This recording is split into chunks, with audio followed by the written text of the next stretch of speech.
Game day.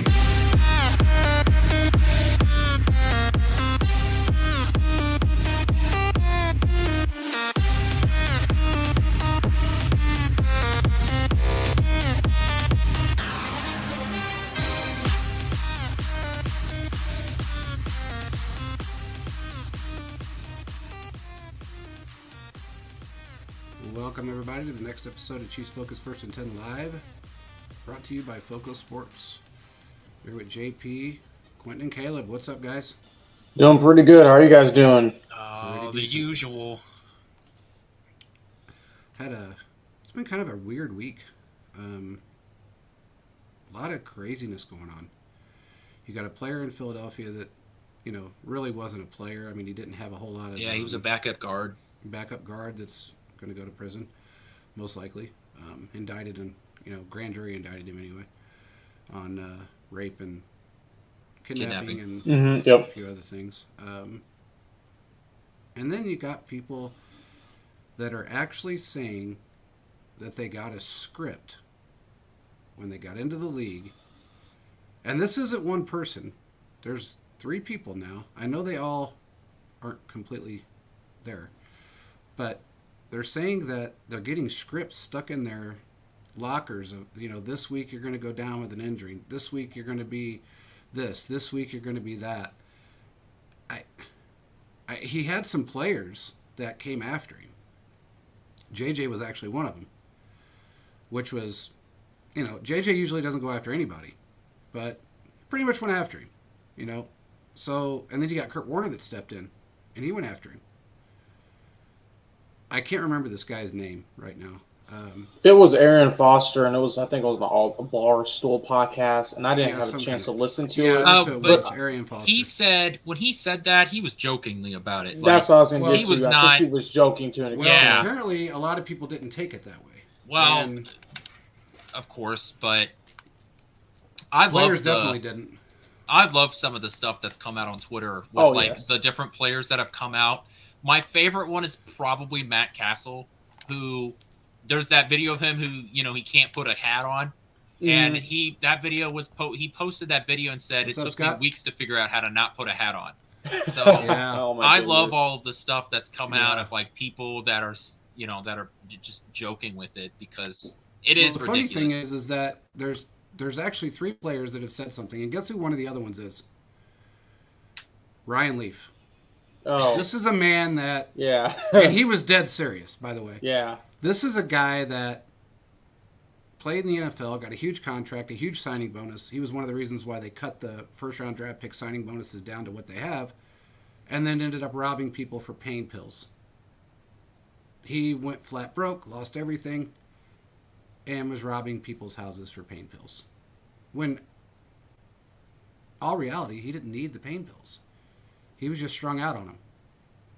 So, for these guys to step out, and especially Ryan Leaf, to be as serious as he was about it, is pretty freaking stupid, in my opinion. They got a lot of players pissed off right now, which, understandably so. I mean, these guys, I would love to hear Willie's take on this. 9 knee surgeries, can barely walk sometimes, could barely walk when he played. I mean, but it's all scripted. I looked at his knees. His knees were soft. I mean, it was disgusting how big they got. I don't know, but I was reading those things. I don't know where the hell Ryan Leaf came out. He came out of left field with this shit, and I was blown out of the water. I was like, Ryan Leaf? The responses, the responses were just really, really funny just in general. People saying I forgot there was someone saying, me looking at my script whenever I saw that I'm supposed to tear my ACL in week 14. I'm like, kind of looking at them, you could tell people were playing around with it a little bit too, especially RG3 had his take. He said, when I saw my script at the beginning of my rookie season, I'm like, So I don't know. It's interesting. Now I'm pretty sure that podcast, they don't take things seriously. It's a Barstool Sports that podcast. Aaron Foster, I know he's kind of been a little bit out there anyway for a little bit, especially towards the end of his career. So He said some weird things towards the end of his career. I don't put much stock in what he said in general, but I would say it was kind of entertaining. Just kind of read and see the comments, just kind of scroll through. Yeah, it was pretty insane. Yeah, well, the hive mind of the internet really came in, and like former players were really coming up with some funny stuff to say. They were after that. So, like I said, my favorite one was the Matt Castle tweet where he said that it took him a few weeks to figure out how to not put a hat on. Yeah. Well, anyway, I thought it was pretty insane. A lot of people, I tell you, these Cincinnati fans sure bought into it. I can't believe it. I can't believe like they're still. They talk about a group of people that were like, high on the mountain and then just have fallen back into the depths. They just crawled back under the rocks. So I don't know.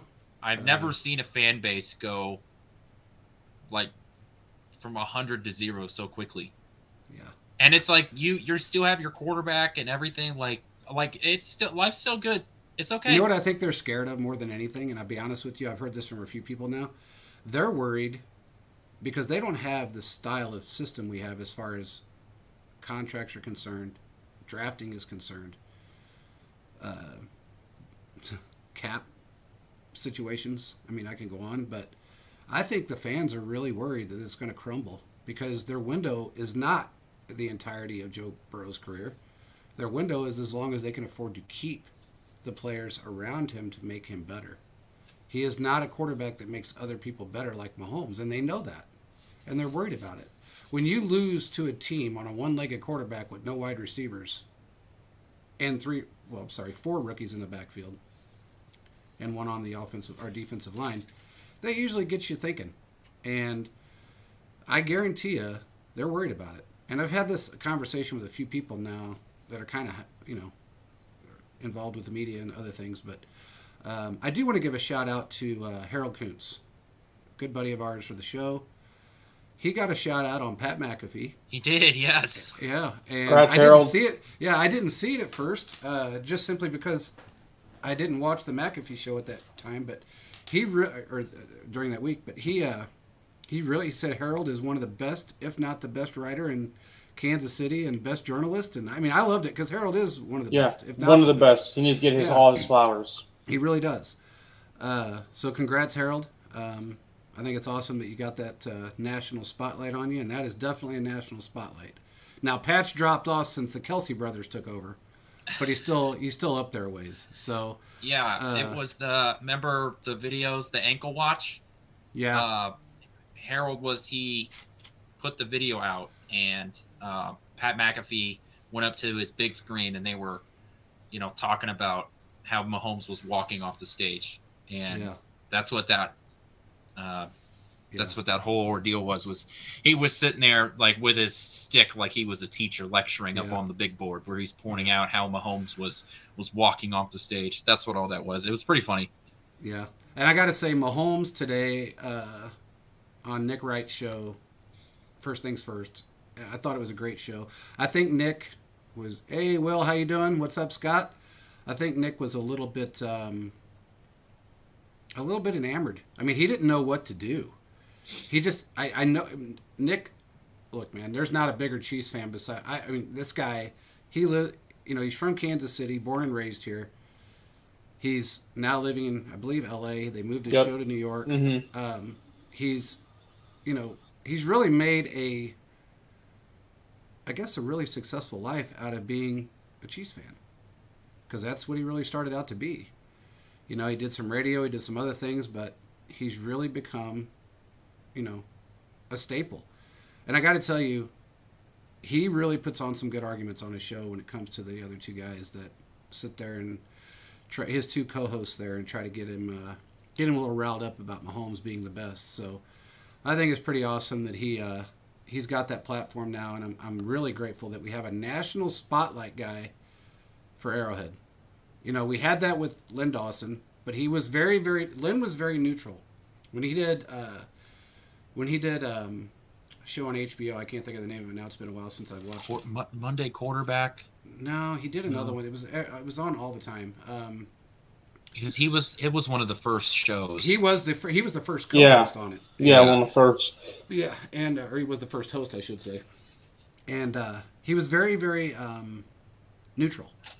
He wasn't biased towards the Chiefs. In fact, the videos that Lynn put up of the Chiefs game the week or the day, because it was Monday night, if I'm not mistaken, the day before, he didn't show a whole lot of the video. It was a clip here, a clip there. Some of the clips were longer than for other teams, I should say. Inside the NFL. He's got, I knew it was something. Yeah. Yeah, that's still a good show. They still play, I think, Monday nights still to this day, yeah. Yeah. Well, Lynn was the main guy and, that started it all. And he was very neutral. But Nick, man, Nick is just, don't argue with the man about the Chiefs because he will put you in your place. And I love the fact that he does it. So shout out to Nick, too. That was a great interview today. Well, it's finally nice to see somebody defend the Chiefs when you've had to deal with the Patriots for years and the Cowboys. Yeah. It's just nice. It's nice to find a talking head, someone that actually understands football and is willing to go outside lanes and is normally right, literally, I'll say about 95% of the time. So that's why I have. And the fact that that's why I like about it. And I think you're right. And also, what else is annoying is the fact that you didn't really see that kind of hate about the Patriots, especially on a national spotlight, as you do about the Chiefs. That's what's annoying to me. They went on a 20-year run and didn't get the national hate. They would do. They would always talk about, is Tom Brady wash? Do that for a week and then change it. Oh, he's the greatest quarterback. They did the same skit throughout this years. It was just the same stuff. Mahomes is just something different every single week. It's not the same concept being recycled and stuff. No, it's not. I mean, it's okay though. I mean, when you're the best, you're going to get the most hate. It just is what it is. So he had a great interview today. I love, one of the funniest shows Nick has done was right after the AFC Championship game. He had these banners made up, and they were rolled up into the ceiling in his studio. And he'd say, "Drop the banner," and the first one dropped perfectly. And they'd say, "Okay, give me another banner," and then it didn't drop at all. So he sat there for a second. He goes, "Okay, I guess it's stuck. I did this. I got the cheap, I got the discounted version of the banner guy." And then all of a sudden it would fall on a different segment. And then the third one he dropped was backwards. It was completely backwards from the screen. It was probably the funniest thing ever. And that's what's great about doing live shows is that, you can make mistakes and it ends up being funny. And it was actually really funny with Nick. He makes it good.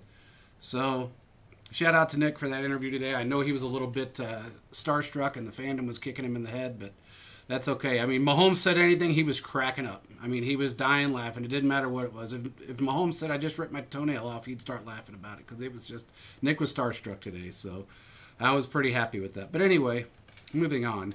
Want to give those guys some shout outs, our Kansas City guys, because they deserve it. Tom Brady did retire. We all know that. Now, I've heard 3 different things that kind of have me wondering a little bit. I don't believe it's going to happen from a really reliable source. But some other people seem to think that he's coming back to the NFL. And he's going to do it similar. What people don't understand is he retired on the exact same day that he retired last year. It was February 1st, 2022. This year it was February 1st, 2023. So is he going to repeat his process from last year and come back and sign with some team? There's only 2 teams that were interested in him from everything that I've heard that were majorly interested in him, and that was the 49ers and the Raiders. So he's not coming to the Raiders. It's not going to happen. He's not going to the Raiders. He's not going to play in the same division with Patrick Mahomes. It's not going to happen. So what are your guys' take on this with Tom Brady? Do you think he's coming back, or do you think he's done for good? I think he's done. Now, 0.5% of me is he's going to come back and play. But I think part of that is just literally my entire life. Tom Brady has been in the NFL. Yeah. So it's hard to imagine football without Tom Brady because, there are plenty of people that all they know is an NFL with Tom Brady. And on the other side, though, I will say this. He always said, "I'm playing till I'm 45. I'm playing till I'm 45." Well, now he's 45. And I think that there's not really that perfect situation for him anymore. There's not that spot that he can go and try and get another one of those runs. I agree. If he comes back, I don't think it would be with the Raiders. And it's just that he needs to have a good offensive line in order to protect him. And I don't know if the Raiders have that.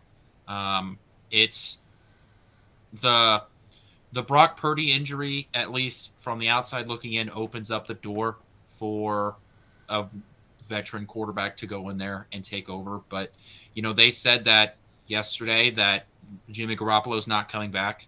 So, no, he's actually being signed. So there's a team that he's going to. So yeah, so he's not going back to the 49ers. We know that now. I still think that you've got Trey Lance. You invested 3 first-round draft picks in him, and you have, I think, 1.5 games of him actually playing in the NFL. So I think it'll be that and with the 49ers, but I don't think he wants to go down the Brett Favre road where he retires and unretires and retires and unretires because, I think he cares about his image and, people lost a lot of respect for Brett Favre when he retired and would come back and retired and come back, especially when, he was with the Packers for so long. He goes to the Jets and then plays for the Vikings. And that pissed a lot of Packers fans off too. So I don't think that he wants to take the Brett Favre road and retire and unretire. I think he's done. Yeah, I agree. I think, what do you think, Caleb? You think he's done? No, I agree with you. I think he is done. Just like Quentin said, I mean, been in the NFL my entire life. I remember watching the Chiefs game when he ended up getting his ACL torn by Bernard Pollard when Bernard flew into his knee. Yeah. So looking as a whole, there's really not a perfect situation. Maybe if somehow the Dolphins can move heaven and earth. But like he said, he's played till he's 45. I really don't see him really going anywhere else unless someone just throws money he can't refuse. That's the way I can see it. But then again, his image, he wants to win a Super Bowl. He doesn't want to go what he went through this last year. So I think, honestly, he is done. And the only way he's going to come out is if someone just pays him massive money and just a perfect situation to open. Now, I would not be surprised if he does things such as try to keep him safe and things like that for the opportunity. But there probably is going to be some rumors or something that's going to happen, in my opinion personally. Hope his name will be tied to stuff. Well, this is the two things that are going against him. I have talked to some people in the last couple of days that are close to his camp, and people have had conversations with him and said, you need to stop. It's time to end it. You don't, regardless if you can still do the football, regardless if you still think you can play, the new era of quarterbacks are going to drown you. Talking about Patrick Mahomes and Joe Burrow, and even Josh Allen for that matter. He was told to just hang it up, and he did have a thought process to come back, but the money, there's no amount of money that is going to replace the money that Fox is offering him right now. He's got a 10-year, $375 million deal. That's more than his total NFL career earnings right there. Correct. And here's the thing. I heard somebody say, Brady did the respectable thing and took a team-friendly deal because he wanted the team to be able to sign other players. That is absolutely not the case. If you look at all the players the Patriots had over his 20-year stint, nobody was paid big. Didn't matter who they signed. The way they did their contracts were basically cheap stuff. They just got different guys, all those years. Just a constant rollover and good defense. Yeah. Mm-hmm. Brady got the contract that he got because he was comfortable. They were comfortable with him. He didn't want to leave. He still had 199th pick in the NFL draft stuck in the back of his head. And regardless of how many Super Bowls he won, he is not a stupid man. Brady didn't win those Super Bowls on his own. He knows that. As much as everybody wants to say, when Brady wins, it's all, when the team wins, I should say, it's all Brady. When the team loses, it's the team that costs the game. Brady is a piece of the puzzle. He's a good piece, but he's a piece of the puzzle. It's that simple. I don't think he's coming back. I think he's done. He's going to. In fact, there are some things I've heard that the Fox is trying to work a deal around because he is contracted through Fox. They're going to try and have him in during the Super Bowl. Not full blown, but just a segment here and there. So here's my question, real quick. I mean to derive what you're saying. But are we just having to where the Super Bowl is rotated between Fox and CBS now every other year? Yeah, that's the way it's been. Okay. All right, gotcha. Yeah. Okay. Yeah, and honestly, they did that simply because of the bidding process. I'm about to say it makes sense, but that wouldn't be surprising if they try to get him in there. I mean, all he has to do is talk football, and that's all he knows. So I don't want to work out for him perfectly. I don't want to listen to him talk. No, I agree with you. I'll mute my TV. I like Greg Olsen. I'm going to be very upset if they kick Greg Olsen out of the booth. Well, you might be upset because he's not going to be. I guarantee you, when Brady comes in, somebody's got to go. I know. I hope it's not Olsen. I think Greg Olsen is really good. I think, I think he's sort of moved up towards that Tony Romo. Now, I think, Tony Romo is sort of gone down because he's not talking as much football anymore. He's not breaking down as many plays. All that stuff has got to end. No. Yeah, but it's also, I just don't want to hear Tom Brady talk. I don't want to hear Tom Brady talk. It's as simple as that. I have no deep analysis into that. I don't want to see him. I don't want to hear him. I just wish he would go away. He's not going to go away. Just like SpongeBob, just take Bikini Bottom and push it somewhere else. Just move Tom Brady out of the way. I get it, but it's not going to happen. Sadly, I think, when you look at like other people that could take that position, there's so many more people out there they have better personalities. They're not arrogant. They understand the game very well. Take the Peytons. Both of those guys, I would much rather listen to than Tom Brady. Brady has no personality when it comes to this. He's going to be way too serious, and I just don't think it's going to be conducive for a good experience during the game. But, hey, man, who knows? He may surprise us. I mean, I doubt it, but he may surprise us. But right now, it looks like he's going to take the deal with Fox. People have talked him out of doing certain things.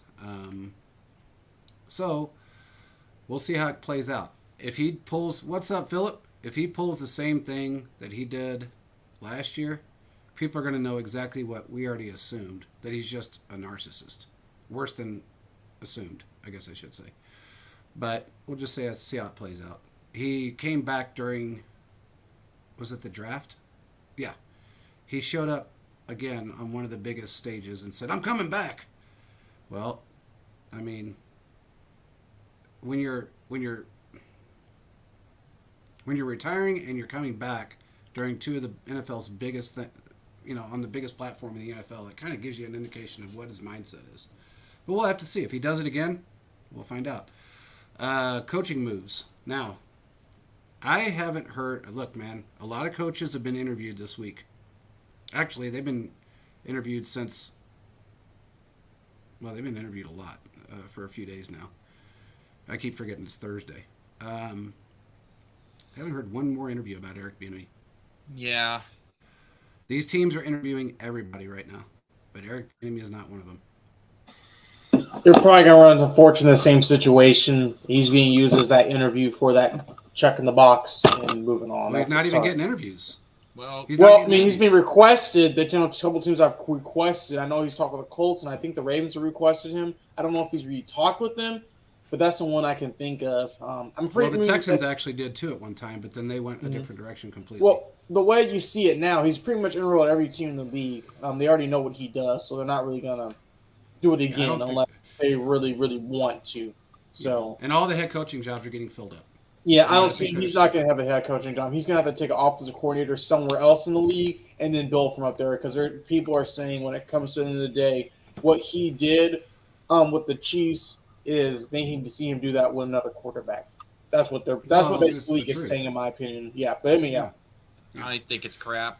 I'll stand by what I said. I think he would make a really good head coach in Arizona. And I think that's the only job left, right? The Colts job is still open, but we know that Jeff Saturday's getting that. And real quick, why was Jeff Saturday with these no experience really getting it makes zero sense to me. He's buddies because just nepotism, I guess. When a billionaire, billionaires do billionaire things, and they do whatever the hell they want. And I think Jim Irsay is trying to get a grind back, trying to get that itch back to where the Peyton Manning years, where you were a dominant football team, and you haven't been relevant really since Andrew Luck retired. And but what does that have to do with Saturday though? He's not going to be. He's not. Well, he was on that team. I know, but he. It wasn't like he was the star of that team. He was good. No, but you're on the, and he has a personal relationship with him. That's the biggest thing right you know, it's who you know. That's what it is. They're buddies. Right. And he's buddies because of the time they spent together in the early 2000s when, the Colts with Peyton Manning were one of the more dominant teams in the NFL. Yeah. That's really the only reason why he's got that shot. But I know it, you know it, everybody knows it. It's stupid. Because you're taking away one of 32 jobs to tons of people that are way more qualified than a guy who was sitting on ESPN's desk giving game analysis. And I don't have a problem with Jeff Saturday as an individual human being, but I have a problem with how he got that job because there are tons of other people. I mean, you could even go back to guys like Marvin Lewis, the old Bengals head coach. He's more qualified for that job. Exactly. More experience. He was a head coach for 13 years. Yeah, he was a head coach, and he was a fine head coach. I mean, he took Andy Dalton, an Andy Dalton-led team to the playoffs. So there were just more guys out there, and I think those sort of people, even Garrett, the old Cowboys head coach, I want Jason him Garrett. Coaching my team before Jason Garrett, before I would Jeff Saturday. Or just somebody else's random quarterback coach. There are just so many other things that I feel like you should do. What Jim Irsay doing is so irresponsible, is what it truly is. It's one thing to have him come in as your interim head coach because you're the guy in the office or in the building that you offered it to declined it. So you're just trying to get somebody to finish the year out on, right? That already, whatever. Right. It sucks for the players in the building because now that for the next 8 games, it's just being pissed away. But now you're talking about hiring a head coach that has, he went 1-7 and blew the biggest lead in NFL history and only beat the Raiders, who lost to a quarterback that showed up on Thursday and had breakfast with the team.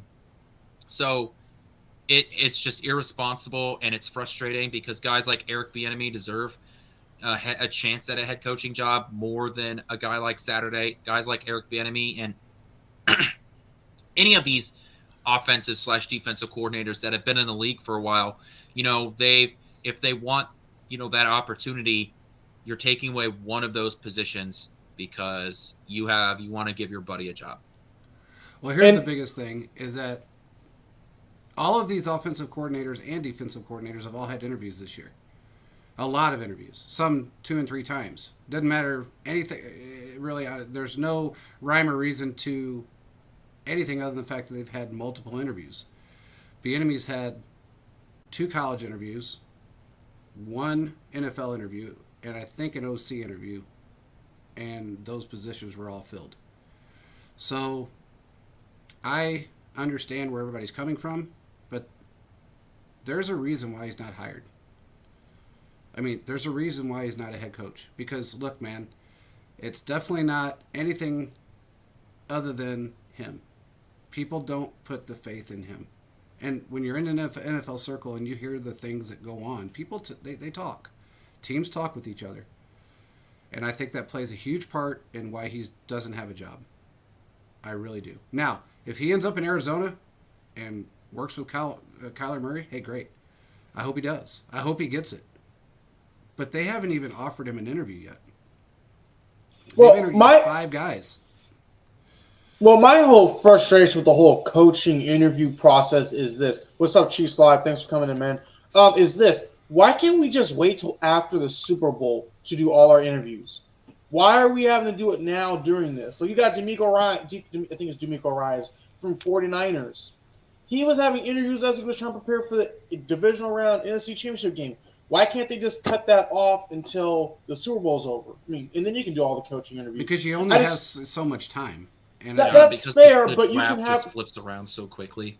That is fair, but I feel like they should try to create some sort of a buffer or something to say, okay, you can fire teams, great. You can start looking at your candidates, but you can't hire anyone. You can't do any talks. Because that's going to give everyone a long time to kind of see what they do and kind of get to know the people from afar. Then you can do those interviews real quick. Now, probably a lot of things have to change, like you guys said.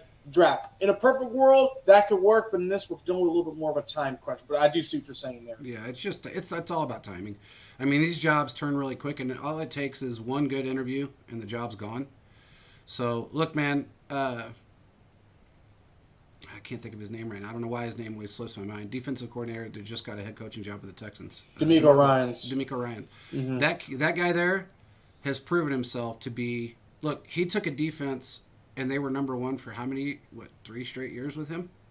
So they're at least in the top 10. At least in the top 10. 2 because they had Robert Saleh in the year we went to the Super Bowl. Yeah, that was in 19. So 2021, 22, 3 years.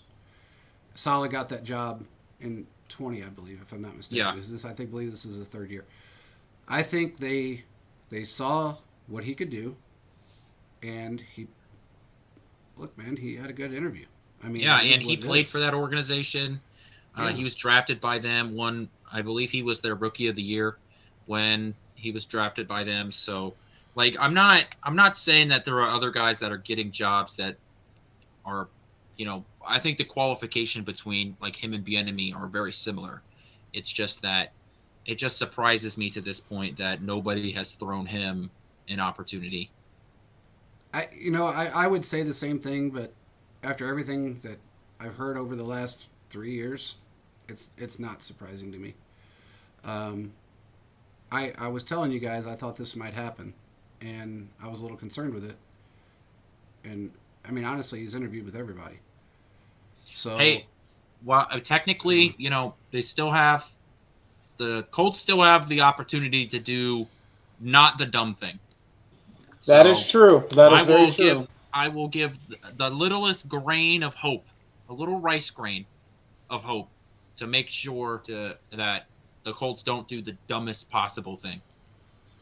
Well, we'll just have to see how it plays out. But let's get to the injuries really quick. Exactly what we talked about on Tuesday is exactly what came out.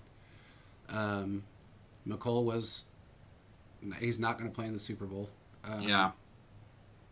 Which sucks, man. Yeah, I feel so bad for McColl because I do too. Yep. Like, if you were to describe McCole Hardman's time here in Kansas City, like I wouldn't say unsuccessful because he had some pretty big plays here in Kansas City, but I definitely want to say that his time here in Kansas City feels unfinished, and that I feel like that.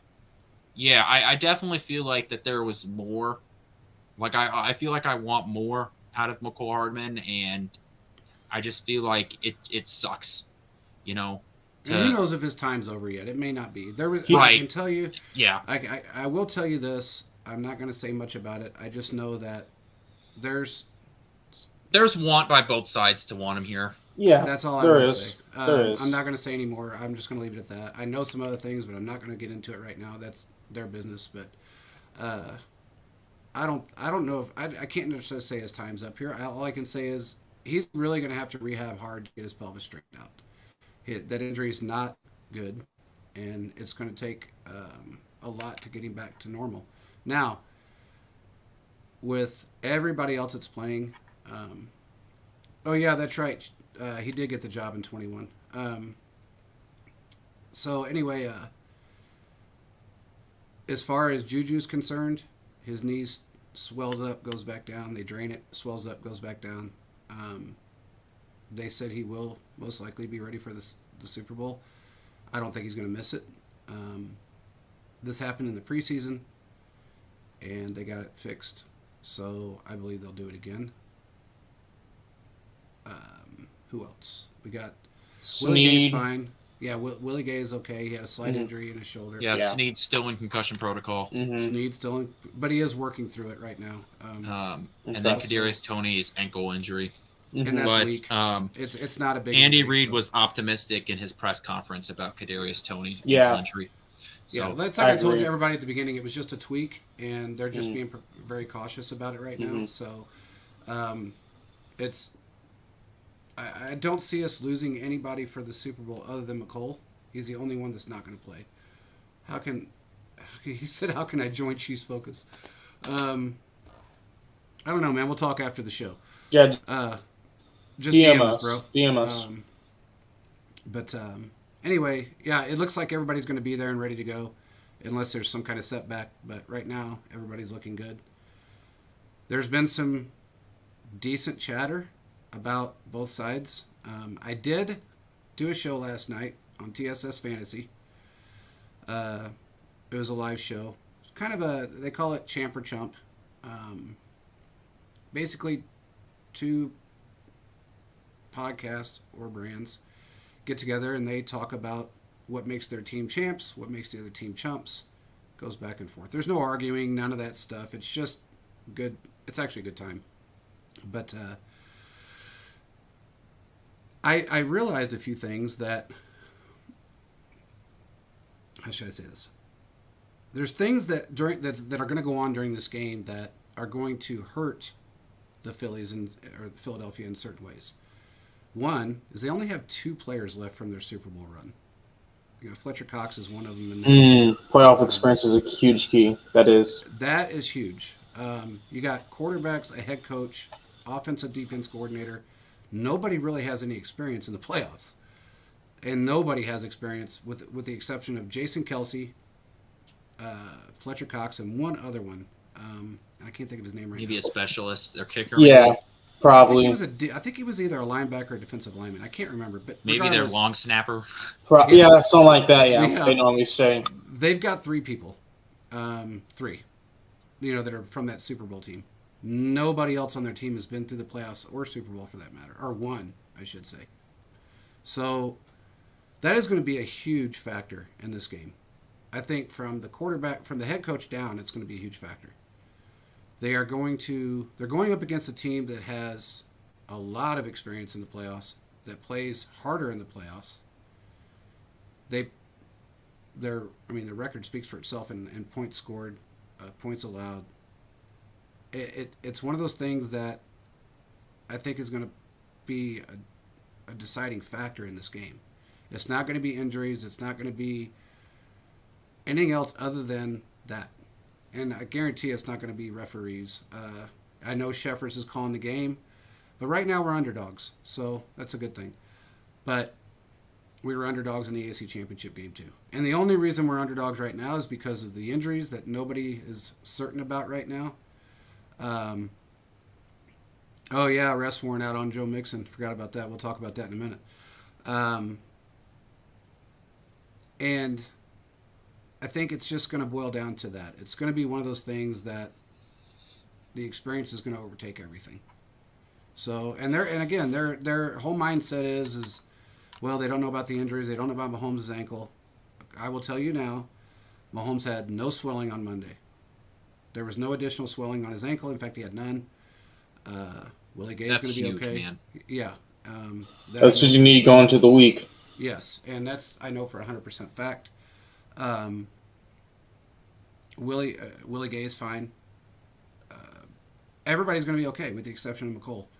And honestly, no offense to McCole because I love the guy, but he didn't play a huge part at the beginning of that game before he got injured. So it was such a and the fact that we're such a spread offense is going to play a huge part in the way their defense is used to being in this lane of who they played this year versus, when you're playing subpar offenses, it's a lot easier to be great.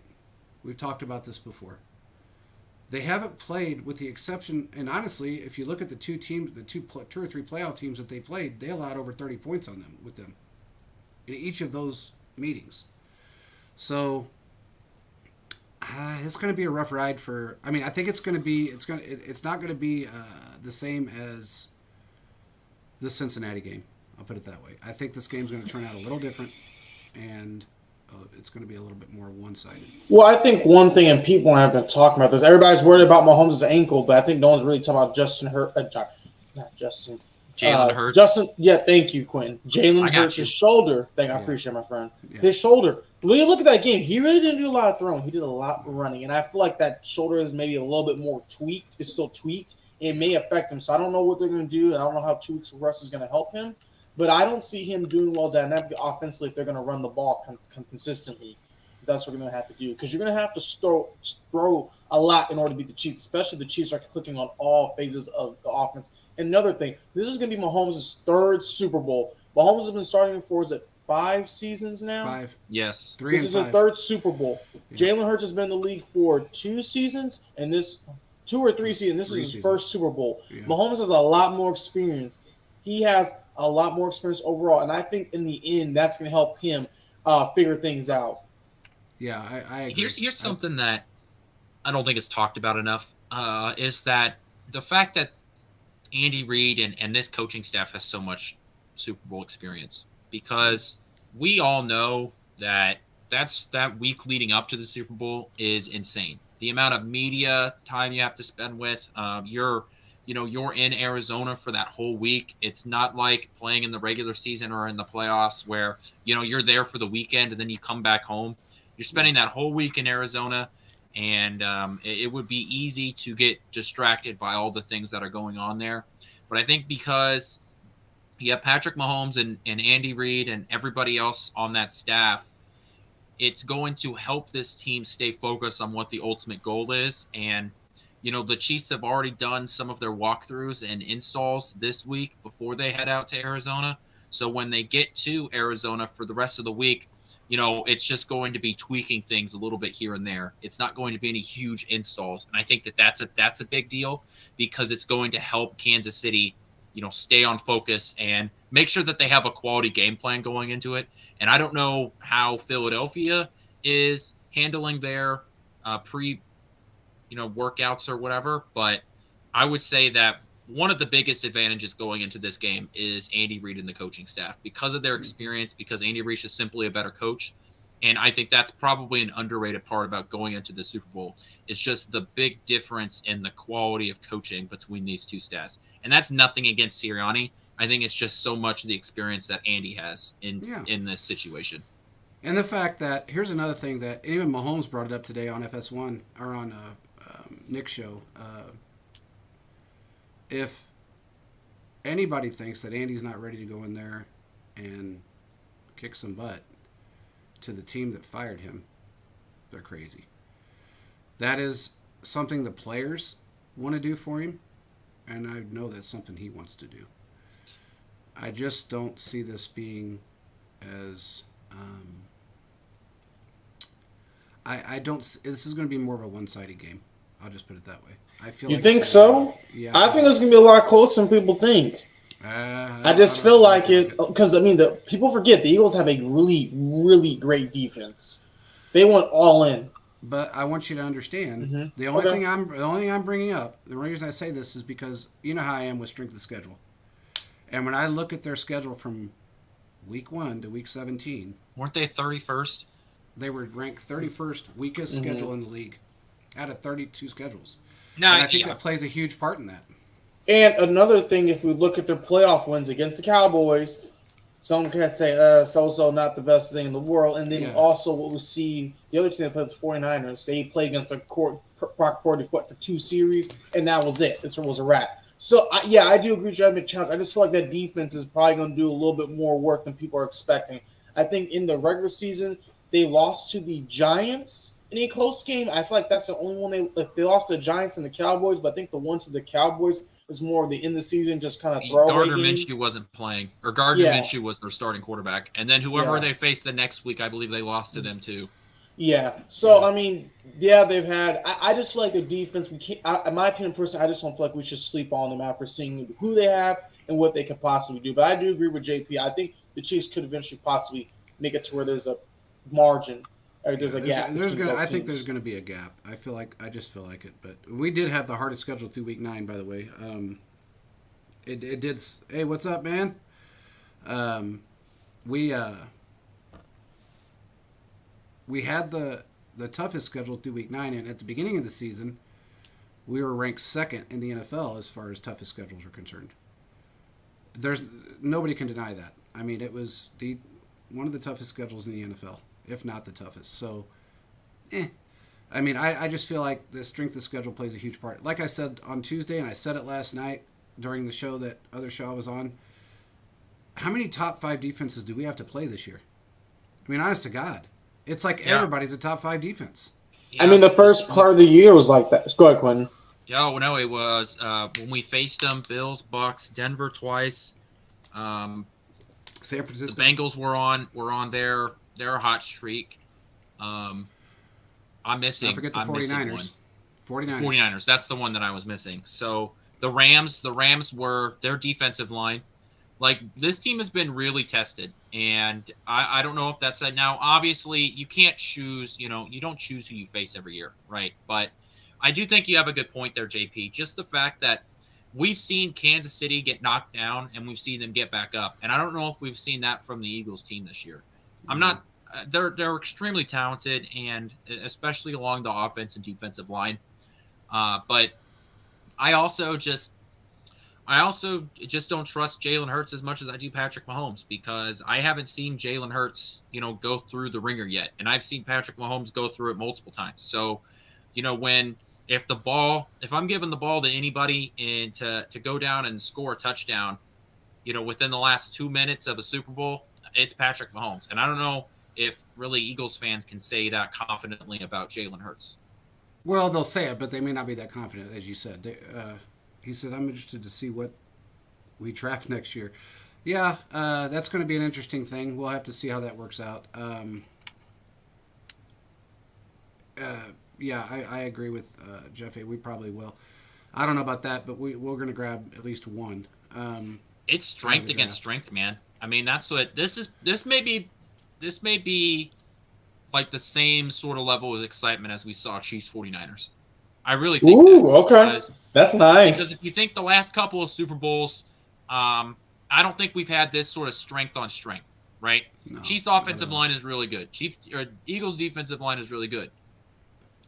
Eagles offensive line is really good. Chiefs defensive line is really good. So, I mean, it truly is. This is 2 heavyweights coming into the ringer, and there's gonna be some haymakers thrown. I think it's going to be a really exciting Super Bowl. This is one of those Super Bowls where if you're not a fan of either team, you're still glued into it. I think this is going to be for sure. It's going to be a great game. Mm-hmm. Probably going to be. Honestly, it's probably going to be one of the highest rated Super Bowls. It might be. It's a really good football game. I mean, you've got Patrick Mahomes and you've got this Jalen Hurts offense that, I mean, this run game is exciting to watch. The Eagles defensive line has the second most sacks in NFL history, only to the 85 Bears. So now their secondary, I'm not so convinced on the quality of their secondary, but I know that this truly is a heavyweight matchup. It is, and I will say, and again, I mean, they did really well as far as sack numbers were concerned, sack totals this year. They did really well with pressures this year. But, again, I'm going to go back to it. They didn't play a team that had, other than the Cowboys, I will say, other than the Cowboys, they didn't play a team with our defensive line. And the Cowboys don't really have our defensive line. When you move your linebacker up to defensive line and back to linebacker, and you move him around as much as you do, then yeah, I mean that causes a little bit of confusion on an offensive mind. But I just don't see it because they haven't faced anybody like us. And your defense is going to have to be able to your defense is going to have to be able to keep Mahomes under 30 points, under 28 points, 27 points, I should say. Because final answer? Yeah, I mean, honestly, 27 points, they're going to have to keep him under 27, and that's really hard to do. I mean, they did it last week simply because the two teams knew each other really well. Mahomes was injured. We didn't have anybody on the field. I mean, when Marcus Kemp needs to get a 13-yard reception. Exactly. Hey, but you know what? That was a damn good catch, though. Hey, I'm not taking anything away from him. Yeah. But Marcus Kemp's got more tackles in his career than he does catches. So that is true. That is very true. Yeah, for sure. Let's get into this Joe Mixon thing really quick. Apparently, now his attorney says it didn't happen, but everybody assumes it did, and the police say it did. He apparently pulled a gun on someone and told them to get the hell away from him before, or they need to be shot. That's what he said. He's got a warrant out for him. So we'll see how this plays out. But I think the anger and the frustration have gotten to him, or may have gotten to him. But he did have an issue prior to this with the law a couple of times. So yeah, I know he had an instance or two in college that was really big when he was at Oklahoma. Yeah. So hopefully that whole situation get figured out. Pretty rough for that kid. I that mean, is sad to the see. thing is, I mean, I don't know where his mindset is right now. I don't know what he's thinking, but it definitely isn't good to do something that ignorant. But he's got an arrest warrant out for him. I don't know if he's been picked up or not. His attorneys have already put out a statement. It was on Twitter today as well. That the police ought to do a better job of blaming people or accusing people prior to knowing the entire situation, because it can ruin someone's life. Well, I mean, from what was reported, there was multiple witnesses to this situation. So I don't know that he was just squeaky clean like his attorney's putting it out. We'll have to see how that plays out. But I have heard some rumors that they want to get rid of him anyway. So it's one of those things where you're coming to the end of your contract and you see how successful Pirine is. You know, why are you going to invest in that when you know you're going to have to pay Joe Burrow? Exactly. It's sort of like similar with, Kansas City and Clyde. We see how successful that Pacheco has been. So why were you invest in another guy when you know that you can find production in that? It's sort of sad for the running back position in the NFL that's the way it's going, but that's the reality of it, that if you're paying a quarterback, that you can't pay a running back. Well, and running backs, look, in this day and age of football, and they're a dime a dozen, man. They are a dime a dozen, and I didn't want to really sound like a jerk about it, but in all retrospect, they kind of are.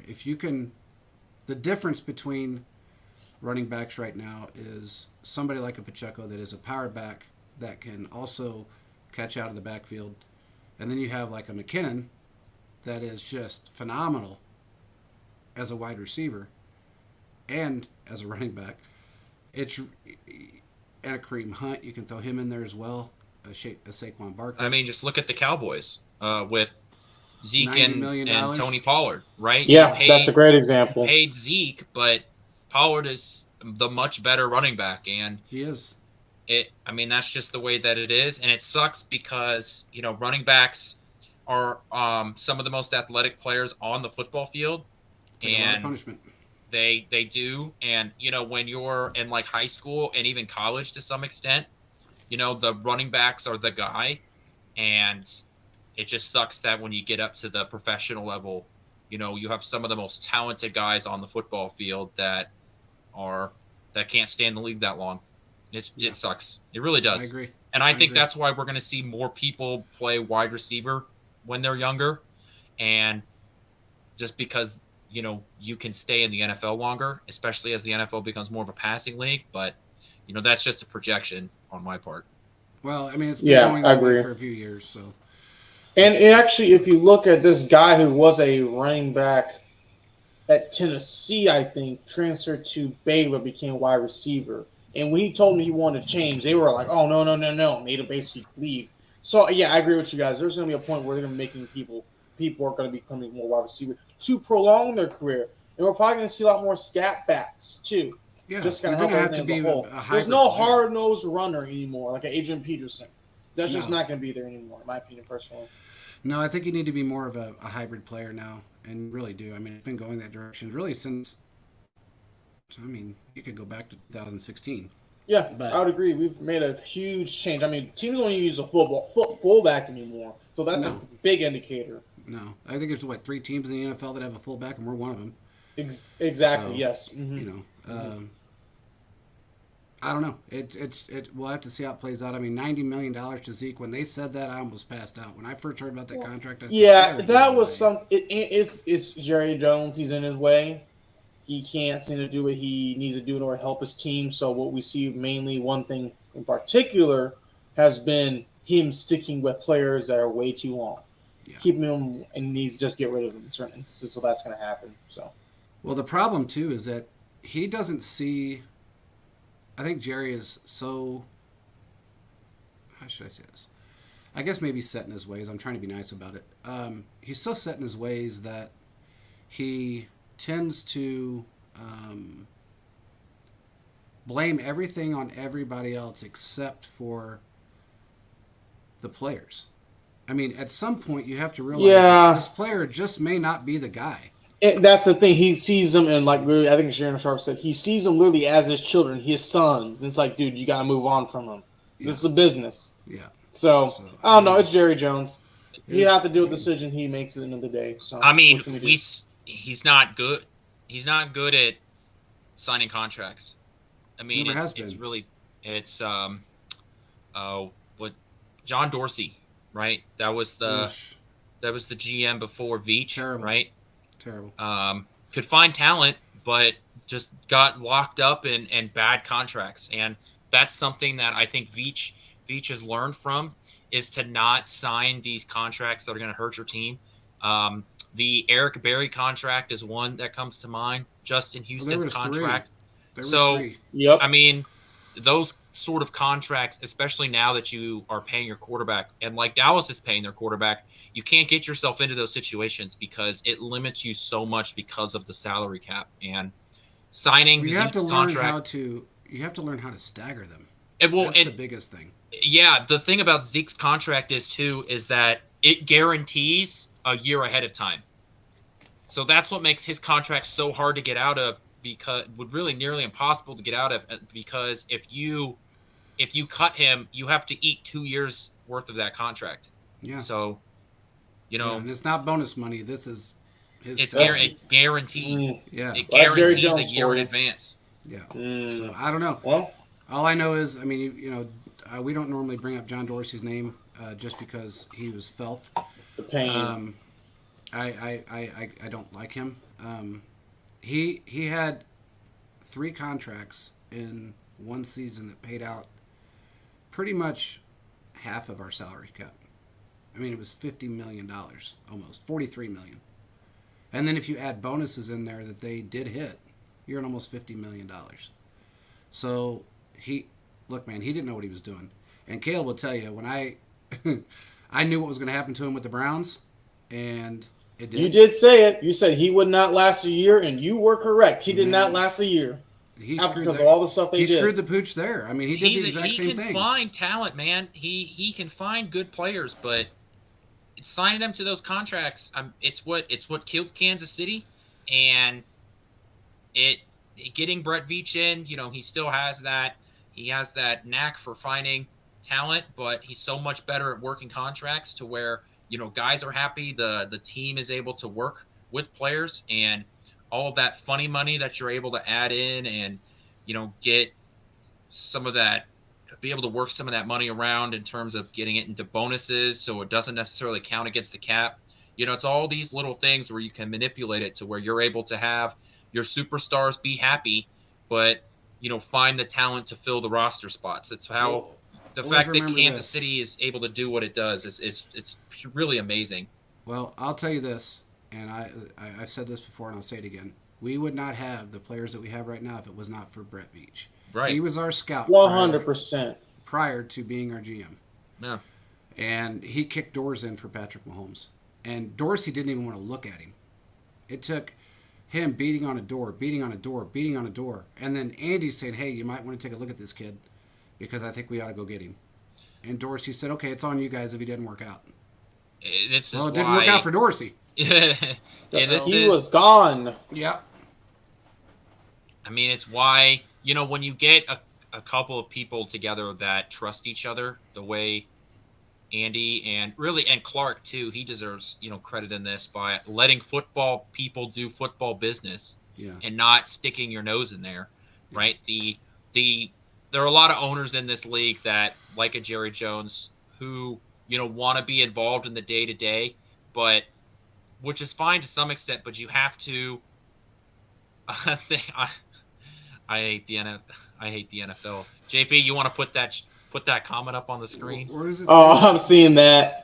The last one. I hate the there NFL. it is. Yeah, I was getting ready to put it. So I'm a Bills fan, but I just love y'all beat the Bengals. I love you guys I love you guys franchise, but I still hate y'all. I understand that one, man. We do. Hey, let me tell you something. The Chiefs Bills have a very love-hate relationship. They really That do. is true. That is very and true. I think there's a lot that ties Kansas City and Buffalo together. I think they're very similar in more ways than not. But yeah, I agree. And I think, to be honest with you, the love-hate between the Buffalo Bills and Kansas City, I think is a whole lot less hate than there is with Cincinnati and Kansas City. Oh, Cincinnati is the villain. Cincinnati the made their bed. They made their bed. They caught it on fire after they made it. They actually lit the whole damn thing on fire. And when you do something like that, you lose respect. And say, by the way, it was kind of comical because somebody said on one of the shows, they said, man, you really got to see the respect that Joe Burrow and Mahomes have together, because you know what they said at the end of the game. Look, man, Burrow basically said, go get him. No, he said, go out and win it now. And Mahomes said, yes, sir. Mahomes was very respectful. Burrow had a look on his face like he was ready to either punch his dog or go cry in the corner. So I don't know what the hell everybody was seeing with this respect, non-respect thing, because Mahomes knows what those guys said. Mahomes knows about the cigar. Mahomes is professional. So professional. He knows what to do and what not to do. He said, yeah, we hate let me put this up here really quick. He says, yeah, we hate the Bengals. I have Chiefs friends. We were in the spaces last week arguing with Bengals fans about the Chiefs. Oh, wow. That's comical. I mean, hey, man, I don't know how many times I don't know how many times you guys heard it, but we have heard rigged. The refs gave it all to us. The NFL wanted 2 black quarterbacks to play against each other. There was no penalties. Apparently Cincinnati never made a mistake in that game, including the hit out of bounds. The clock stoppage. All those sacks. Everything that went on was our fault and the refs doing it. So I have never heard a fan base bitch so much about a game, and I watch the Raiders twice a year. Hey, here's a great one for you. So we got this girl, Lexi, she has a podcast, and we're in a group chat with her. Well, she put out a post. I wish I could find it right now, but it's going to take too long. But she put out a post basically about she retweeted something that someone else said, and basically what it said was, the Chiefs beat the Bengals with a one-legged quarterback, which is what we talked about that night. A one-legged quarterback, missing 3 wide receivers, and 3 starting wide receivers, and a couple of their defensive players gone. And this guy came out of right field and said, I've never seen a fan base talk about a win 2 days later as much as you guys have. Well, first of all, she put that. She put that tweet out. She actually put that tweet out the night of the game, the same night. All she did was retweet it once. So I had to jump in because, Caleb, you guys know me. I can't let that sit. You gotta make people look stupid. I gotta make them look dumb. JP does it. So I went in and I made my comment. This dude didn't say a thing, but I did get a DM from Lexi on that group chat, she goes, I got to check this out, because I said I went in there and had a little conversation with them, a one-sided one, and she went in and she came back and she just put a bunch of laughy faces because I made the guy look really dumb. I said, with all the hype, all the Burrowhead, all the we're going to kill Kansas City, the 3-0 talk, even fans being proud of the fact that they were playing a one-legged quarterback, they were happy that Mahomes was injured. And you guys have the audacity to come out and say that? First of all, it wasn't just a game. It was the AFC Championship game to take you to a Super Bowl. Of course the fans are going to be happy, even if we were retweeting it 3 days later, which we didn't, or she didn't. But the fact that you even said it makes you look really stupid. Yeah, I remember the tweet kind of, and you just went like list. And the more you went down, the more you were right. And it doesn't. I mean, he didn't. He probably went ahead and just logged off Twitter for the day. I think he probably just logged off. He probably had to. He's like, I can't do it no more. He said, if we're being honest, I've seen plenty of plays. Bengals O-line were holding on almost every play. Of course. Thank you. Thank you. It was so prevalent. And they did that against the Bills, too. So, it was so prevalent. Yeah. It's crazy to think that. And look, man, how about when Frank Clark bumped in, and I don't know if, I'm sure you watched the game, when Frank Clark bumped into Burrow, and Burrow did, I mean, he flopped down like he just got hit by a whale. He was up. I mean, he did his Macaulay Culkin face and his Home Alone face, and he was throwing his hands around, going, "What? He roughing the passer." No, if he wanted to rough you, he would have body slammed you and threw you over the goalpost. That's easy for Frank to do with your little ass, but he didn't do that. He just let you know that he was there. He just pushed him, and he just gave Burrow. All he did was say, "Hey, I'm here." He didn't hurt him. He just said, "I'm here." It was comical. It was great to see. I don't know. I mean, look, man, when Eli Apple's mom closes her Twitter account, you know we did something right. Because she didn't want to hear that rhetoric. She knows what her son said. She knows what her Steven Nelson Jr. son said. Dude, I cannot believe how much... I love the fact that Eli Apple's the worst smack talker because he jaws, and then when he loses, he takes his ball and goes home. Yeah. Okay? At least you can own up to some of it. Like, I've got more respect for the Cincinnati mayor when he owned when Travis Kelce clapped back at him. Yep. Okay? Yeah, true. Kudos to you. He said, "I deserve that." He did. He came back, he took it, and you know what? All right. That's fine. Well, he might not get reelected, by the way. You're just going to...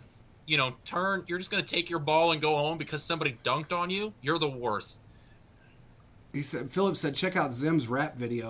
I haven't seen it. I don't know what that is, but probably someone got roasted. I'm sure. If I could find it, I might put the clip in on here on the show. He said the angry African from next Friday is Eli Apple's uncle, Michael Black's. If you've seen the movie, you know what he's talking about. Oh my God, is it really? I didn't know that. I don't think that's true. Is that really him? Are you messing with me, Philip? Philip, that's no way that's true. Oh. I'll call him. Come on, man. You had me all fired up because I love that movie. I thought, oh, man. But anyway, I just... Look, man, they made their bed. They lied in it. You know, they am I going to say that, you know, the Bills game... I think the Bills game was a one-off, to be honest with you. I think that the Bills were a better football team than what they showed that day. I think Josh Allen had an off day. I think the entire team had an off day. I knew that somehow, I actually had a feeling, and I think I said it, that I thought that the Cincinnati would pull it out at the end, somehow, some way. I didn't think it was going to be that, especially in the weather. It seems like, I don't know about you guys, anybody that's listening to this, chime in. The last 2 years, the Bengals have started off really slow with very weak schedules. Somehow, they tend to get themselves in a position of being in the AC Championship game. Do I think they're better than any other football team out there? No, I do not. I do not think they're better than the teams. Look, man, people could say the best two teams were in the AFC Championship game. I don't necessarily believe that. There was 4 teams that could have went to the AFC Championship game. I don't believe they were the best option to play in the AFC Championship game.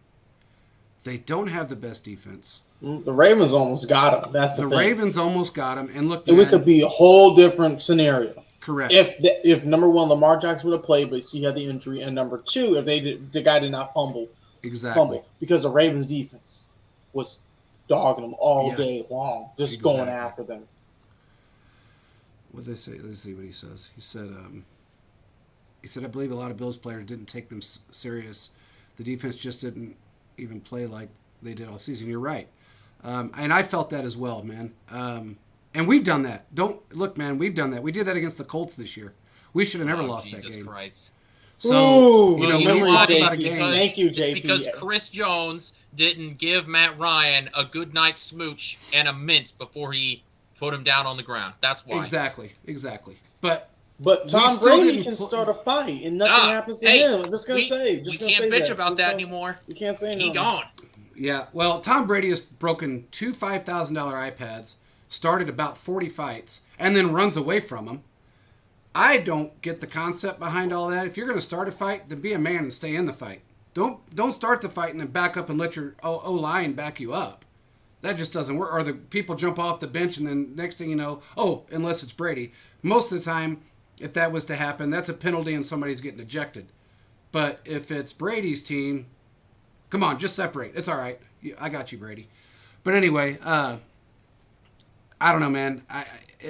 To me, I think there was much more talent, especially on the defensive side of the ball, with the Bills. They just didn't come to play. And the Chiefs have done it. Look, man, when you play down to your opponent, that is the worst thing you can that's the absolute worst thing you can do. Because these guys know that they're weaker than you. And all they want to do is prove something. When they know they're not making it to the playoffs, they know they're not going to get where they need to get, they're going to try everything to knock down the big dog. And that's what they do. The Raiders have tried it with this. The Broncos have tried it with this. Hey, man, look, no matter how you look at it, Chargers have gotten us once or twice because of that same reason. The Raiders got us one year because of that same reason. They won by 1 point. And then, remember last year, I think they won by 7. Or no, not last year, the year before. Last year, we smoked them twice. The year before, they beat us by 7. It was 40-33 because we didn't play. We played down to our opponent. We played down to a team that we shouldn't have, and that's something that every team has to stop doing. He said, let me see. What's he saying? He said, Philip said, Brady probably going to come back one more time like Favre did. I don't know, man. I've heard some different stories about that, but we'll see. I don't think he is, but we'll just have to see how that works out. He says, I just want Mahomes to get the number one receiver, get a number one receiver, maybe like DJ Moore, if he's tradable. Just imagine him and Kelsey and Tony. Yeah, that'd be ridiculous. The money would be the problem, Yeah. but you never know. You never know. So.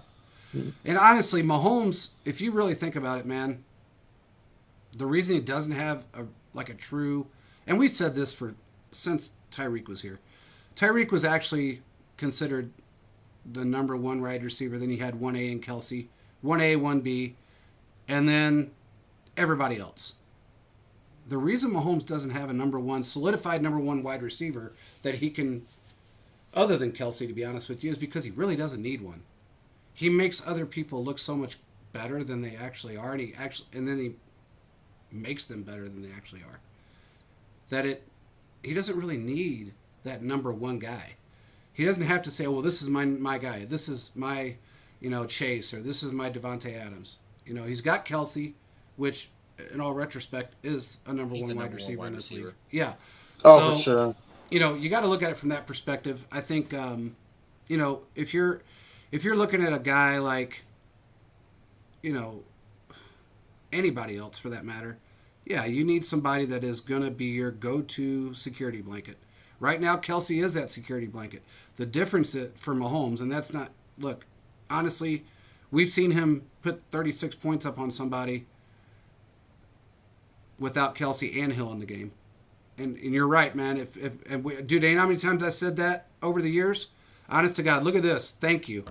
Sounds like he should become a Chiefs fan. He Yeah, knows a you need lot to about the Chiefs. He Come might to the just good need to side, move bro. over. Come to the good Stop side. jumping off from tables. Come to the Arrowhead. Yeah, man. Get some I mean, barbecue. just jump Wings on are the good good at side. Buffalo, but come get some barbecue Kansas City. There It's you like you might need to pass over. You want to hear a crazy stat? Let's hear it. Okay. I like stats Either way. here and Yeah, there. yeah, yeah. So Patrick Mahomes is 10-3 in the playoffs, right? Yeah, Yeah. okay. That's great.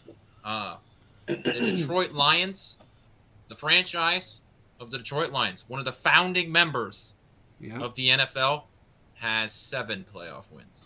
Yeah. Wow. Yeah. Patrick Mahomes has Wow. more playoff wins than the Detroit Lions. Yeah. Yeah. Isn't that crazy? Well, here's another crazy stat, though. Mahomes has more playoff wins in his era than the Chiefs did since 1998, if I'm not mistaken. So if you consider the fact that the Chiefs have been, how many times they go to the playoffs, I could tell you, but I'm not going to count them. But through the 90s, they were in the playoffs a lot. And they had one AFC Championship game that they lost. I was there.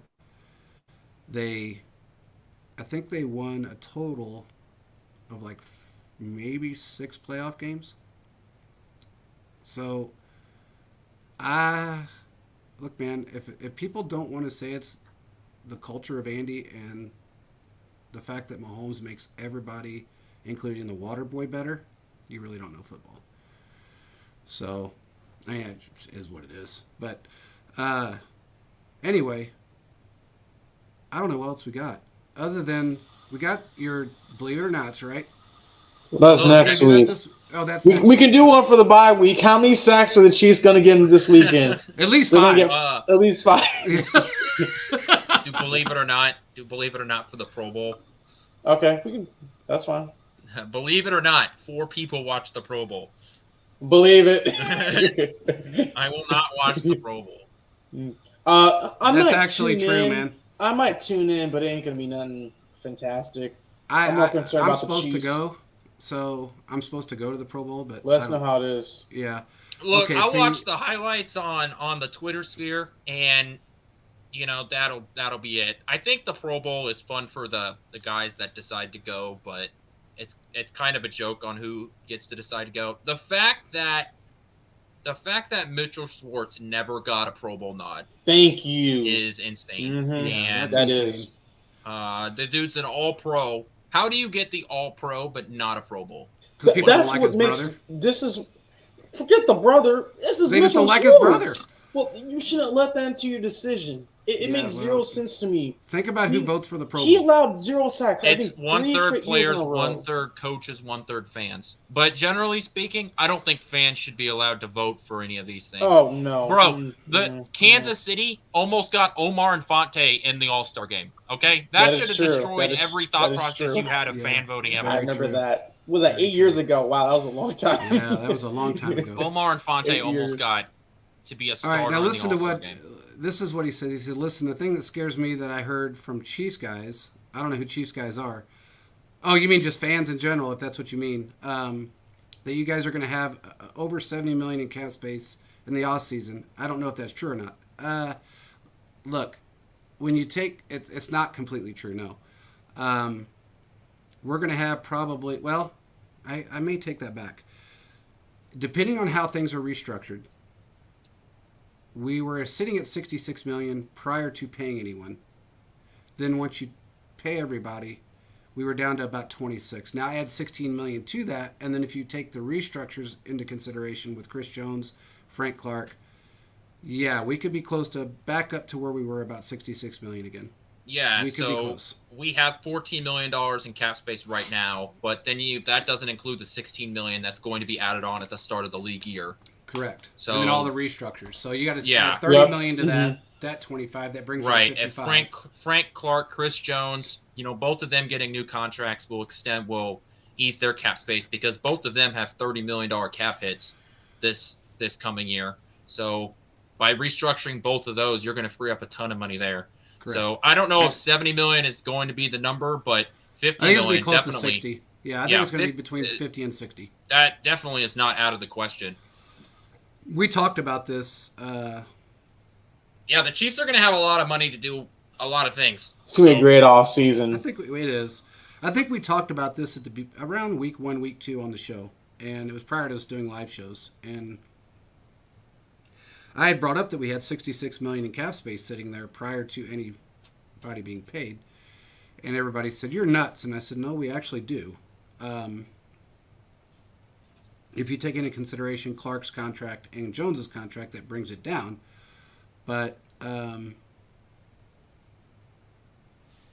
would be okay with getting Daron Payne. I'd be good with that. I'm not going to complain with I that. wouldn't complain. Oh, yeah. Hey, man, if we get Daron Payne, then you're just going to have to come over to the good side. Yeah, you just got to come over, man. That's all yeah. So, but yeah. We won't tell anybody. We won't, man. I mean, you can, look, I don't know where you live, but, you could flip flop back and forth. Look at Kelsey's mom's shirt. Best shirt I've ever seen. Yeah, there you go. You can Yeah, get you a could Josh do Allen a Chiefs, Chiefs Chiefs on the home front and shirt. Bills on the back. That's all Exactly. you gotta do, man. I Just would make be sure okay if you put Bills on the front, Chiefs on the back. I could live Yeah. with that. That could be whoever our you're Yeah, talking that to, could work. just flip. That's all. Yeah, Just exactly. keep flipping. That's all you got to do, man. But you know, or wear a jacket. You know, I love his mom's jersey. I think it's awesome. What else is cool about that jersey is that it's V'd on both sides, so it's really kind of a reversible jersey, so you can wear it either way. I think that's pretty cool. That's cool. But yeah, hey, by the way, can anybody in here imagine being Kelsey's parents right now? The Kelsey's parents, both of them. I mean, how difficult is it going to be during that Super Bowl? I mean, you got to be a hell of an actress. You got to cry and you got to be happy. Now you can, I guess, fake it and cry. You can say one of them, these are happy tears, these are sad tears. I guess you could do it either way. But man, that's a tough call. You just cheer for offense. Yeah. That's all you can do. Cheer for offense. But Yeah. I tell you what, after watching the video of Jason Kelsey and his parents when we won that game and the emotion on his dad's face, I was just elated for that family because I think they really deserve this. I mean, they got two kids, both your kids, that turned out to be Hall of Famers, you know, last this long in the league and still be able to play at a high level. That's phenomenal. I mean, I think that's just phenomenal. Let's see what he said. He says that's what people aren't talking about. If the Chiefs win the Super Bowl, imagine how many good free agents are going to want to come to the Chiefs. You know what's crazy about that, man? We've talked about this in the past, in, like pre-Tyreek Hill trade. We couldn't get any wide receivers. Nobody wanted to sign. Now them. we could get some people. Now we can actually sign some people. Defensively, yeah, I mean, everybody's going to play for us. Offensively, when it comes to wide receivers, now you can say, man, you know, these guys will want to come in on team-friendly deals similar to how they did with the Patriots because they just wanted that ring. And what, you know, I think Tyreek, and I've said this before and I'll say it again, especially with some of the comments he's made after he tried to trash the Chiefs because he was mad they didn't give him $30 million, among other things, but he's kicking himself in the butt because that $500,000 that you get for the playoffs and that $1 million you get for the Super Bowl, plus the endorsements, plus all the other gear and everything else that you get, it's going to add up to that money that he squandered by not signing back with the Chiefs. I'm glad he didn't, to be honest with you. I'm very happy that he didn't sign back with us simply because we wouldn't have the players that we have right now. But Tyreek plateau. Yeah, Tyreek plateau. Now, he didn't plateau, Quentin. He did not plateau. He didn't. Was going to be. You got to give him credit on that. I'll give him credit. Yeah. He actually was a little bit more than that, man. Truth be known, they were going to... Well, I take that back. That's what the last offer was, but they were willing to go up to $27.5. And he knew that, and he still didn't take it. So, that's on him. He lost out on Super Bowls, more rings. If he ran out of money, he could sell the rings, like a lot of players have done in the past. I mean, Lawrence Taylor didn't have any of his left. So, you know, he just lost out on a whole lot by not, you know, by being greedy. But I will say this, just for, and I'm not going to say anything other than this, there were other things involved with that situation that kind of led this to happen.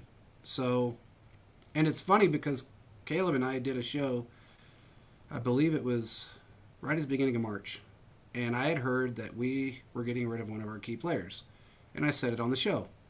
Yep, we talked about this several times. Yep. Yeah, and there was no way either one of us thought it was going to be Tyreek at the time. We didn't know what we knew after the fact, but we assumed it was probably going to be Chris Jones, simply because it would have been the... I mean, if you're going to get rid of a key player to get draft picks, that would have been the player maybe to go for instead of Tyreek. But when you become predictable and other things are, you know, thrown into the mix, he was the perfect candidate to trade off. You got 5 draft picks for him. You got... I'm going to leave it at that. You got 5 draft picks for him. And I'm not going to say anything else about that part. But we ended up in a better spot. Yeah. He said, hey, Lawrence Taylor was taking a substance that made him do strange things. He actually was. Don't smoke crack. That's JP's advice of the day, ladies and gentlemen. That's my advice of the day. Do not smoke crack. It's not Hot good take for you. up in here. Crack is whack. Yeah. Ask Whitney. But anyway, yeah. With that being said, I don't know what else we got. Hey, I will tell you guys this. Everybody that's listening right now, tell your friends because there are going to be some changes on this show coming probably next week. I'm not going to say what they are, but there are some changes coming. Make sure you go on our Twitter page and check out Foco Sports.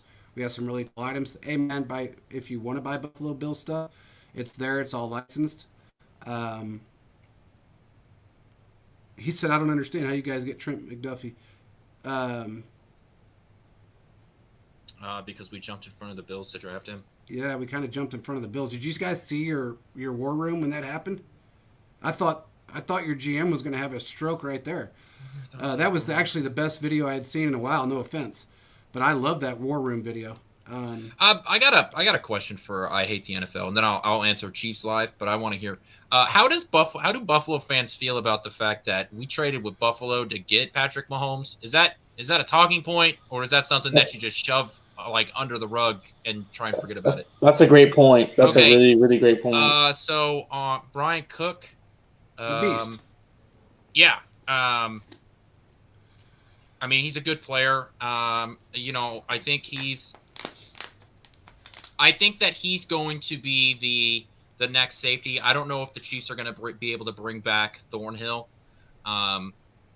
So I think that he was drafted a sort of year ahead of time in order to take over that safety role, where you have Reed is the veteran of the room. He's the presence on that defense. And then Brian Cook is able to fill in that next spot. Yeah, I don't know. Again, I don't know about. I think they want to bring Thornhill back. My thing is you can't bring literally everybody back, so you're going to have to make decisions. The main thing. Yep. And I just think that Thornhill is one of the guys that you can cut the fat off, if you will. If you have to, yeah. If it's not going to be a team friendly deal, yeah, you can get away with that. Yeah, I agree. And it has to be a really team friendly deal, but. It's not going to be no $32 million deal, that's for sure. I Hate the NFL just got back to us, JP. You want to put Lisa on the screen? I Hate the NFL. He answered Quentin's question. Let me see what he says. He put that on the screen. Yeah. At times I hear guys say that they love Josh Allen, but they always say, but hey, we could have had Mahomes. That's true. At least you're not a Bears fan. Yeah. Yeah, that's a great point. Could have had Mitch Trubisky. Well, okay. Yep. Mm-hmm. Yeah. Yeah. Well, I will say this. I've heard that from fans of other teams as well. You know, whether we jumped 17 spots. So there's a lot of teams out there that are kicking themselves in the ass for not taking Mahomes and letting us do what we did. I still firmly believe that Mahomes wouldn't have been Mahomes unless he came to Kansas City. He wouldn't have been. I think he would have been. He would have done all the crazy arm angle stuff, and he would have been really fun to watch. But I seriously doubt he would have been this successful this early. If he wouldn't have made it here in Kansas City. And I feel like this is just something about the NFL too, that you get a lot of really good quarterbacks that are still kind of raw as prospects, and they make it to the NFL and they get on bad teams, and they flame out. And I think coaching has more of an impact than we will ever realize, being the outside looking in. Yep. Just because we don't see everything day to day, and we don't, we can't go back and see what would have this guy looked like if he was drafted by X coach instead. Yeah, and look, that's a great point. Great point. And when you think about it, I mean, when you got a veteran presence like Alex Smith that is willing to help you along the way, you've got a great quarterback guru in Andy Reid. Then you also had at the time Nagy, that was our offensive coordinator, that was a great quarterback guru as well, other than being in Chicago, which nobody could help Trubinsky. I mean, that's been proven. You can't blame him for the mistakes of Trubinsky. It is what it is. Trubinsky got a big head, and now it's shrunk down to like the Beetlejuice style head. But and I think he'll be a backup somewhere or a third stringer somewhere pretty soon. Yeah, like if Sean, talk about the Saints here. Yeah, I think Sean Payton would have been good for Mahomes. Obviously, I mean, Sean Payton was able to take a battered Drew Brees and turn him into a Hall of Fame quarterback. But I just think that the system here, what was had here in Kansas City, really helped him out. But yeah, I still think that he would have been successful in a Saints uniform. Well, the one thing about the Saints also, and Sean Payton, he doesn't like rookies. He went through that. He's made that very clear. Yeah, he said multiple times, and Patrick Mahomes confirmed it, that that they were looking to draft him. The Saints. Yeah, they were. Yep. Yeah. Mm-hmm. Yeah. I just don't know how well he would have done. I mean, look, Peyton did a good job with Breeze. Breeze was in a different situation at the time, but he did do a good job of Breeze. I don't know if he would have been able to handle the unorthodox quarterback that Mahomes is, because he's really not used to being around an unorthodox quarterback like Mahomes. That's the difference between Mahomes, and it's what separates him from everybody else in the pack, is that he's so unorthodox, but yet so good at being unorthodox and so good at being a backyard football player that it's really hard. It's hard to tame him, first of all. You have to be able to tame somebody. Oh my God! Dude, I wanted DK bad until I found out about his arrogance, and he's calmed that down now. But I wanted him bad. That would have been a great pickup. Yeah, I mean, I also can't imagine Mahomes going to New England. I don't think that would have ever worked out. Oh no, Belichick don't play that. Got he's that system guy where it's my way or the highway. That wouldn't have worked out. The Patriots way, man. The Patriots way. Yeah, that's how we're working right now. I mean, you're right. There was a lot of talk about the Chiefs fans wanting Deshaun Watson that year. So this was, I remember when Patrick Mahomes got drafted, because I was watching the draft with my dad, and what happened was we saw the Chiefs trade up, and we're just like, what is happening here? And then we go over with, we're like, the Chiefs drafted a quarterback, and my dad and I made eye contact, and we're like, I didn't know the Chiefs could actually draft a quarterback in the first round, because I'd never seen it before. And so, we didn't know anything about him as a prospect or anything. Went to Texas Tech. You don't see a lot of stuff coming out of there, but we're like, you know what? Chiefs drafted a quarterback, and I'm sure that it's going to be at least entertaining. So, well, I'll say this about us drafting a quarterback in the first round. The last time we did it hadn't been done since the 90s. Yep, with Blackledge, right? Todd Blackledge. Todd Blackledge, yep. And I wanted to stab everybody. Actually, it was earlier than that. It was the 84, if I'm not mistaken, it was the 84 draft. We had a chance to get Jim Kelly. We had a chance to get there's a documentary about all those quarterbacks were taken. There's three quarterbacks that we didn't take that we could have taken. I think Dan Marino was there too. There was a lot. Yeah, Dan Marino was one of them. Jim Kelly, another guy. There was that's one of those all-time screw-ups. Like, you just look back. God. Was Elway part of that? Yeah, I think Elway was part of that as well. Yeah, there was just a bunch of. It was just a terrible day.